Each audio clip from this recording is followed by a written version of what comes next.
social media, for one. I mean, that's just, if you don't have access to a computer, then, I mean, the way it used to work, you know, I remember when I was young, I used to have to call my friend's house phone, and maybe their mom would answer, and I would just, like, have to ask for them. Now you just send someone a Facebook message, and you go check it at any time, and then you just send them a text message when you're there, you know, just like, I don't know, I just remember that kind of hoping someone was there when you're ringing their doorbell. It's just not like that anymore. Now you pretty much keep tabs on everyone everywhere, and so if you don't have access to this, like, you don't feel this same kind of sense of connection to everybody, that you don't really understand it even. I mean, some people might find people who are on their phones all the time annoying, you know, because they're like, oh, you're not living real life really, you need to talk to people around you, but they're talking to people they care about probably, you know. To not have access to that is to be missing out on a huge part of the present, basically.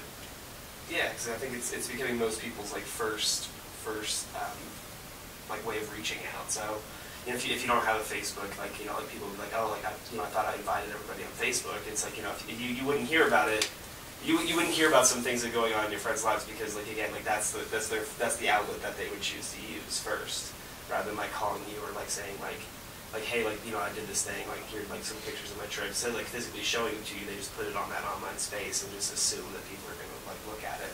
And look how things have changed. Like when we were kids in elementary school, there was a computer in the library that you could not get on the internet with, and then you had to search for books you didn't want to read. And now they give kids tablets and computers in elementary school, and they all have iPhones. And it's so weird how access has changed, and I feel like that's good for the future since we're moving towards a technologically advanced future.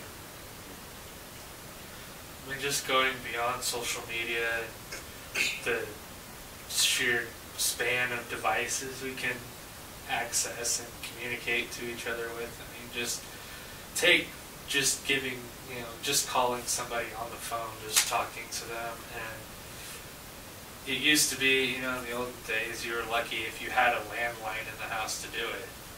But now you have smartphones and you have tablets, you can use FaceTime or Skype or something like that, and you can actually see the person. It's, you know, just, it's not just, I'm losing myself here. I totally lost my train of thought, I'm sorry. It's okay.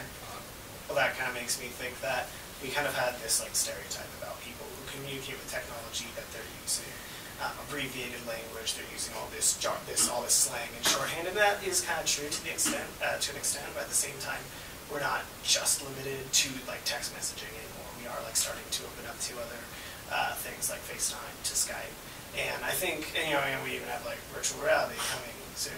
Maybe, like, who knows if that'll actually become commercially viable. But still, I think it shows that we're not just going to stay within this space where everyone's using this abbreviated shorthand to communicate, and which supposedly degrades people's ability to communicate through written language. But we're also going to start, like, we could potentially have like more like communications, like, interactions that almost seem to rival like what we had in person. Like if you put on a virtual reality headset, it's like your brother's right in front of you. Then that's pretty close. It's still not quite the same thing, but I think that we're actually moving into a place where digital technology is allowing us to better simulate those like more personal, real-life interactions instead of it just being like through text and abbreviated language.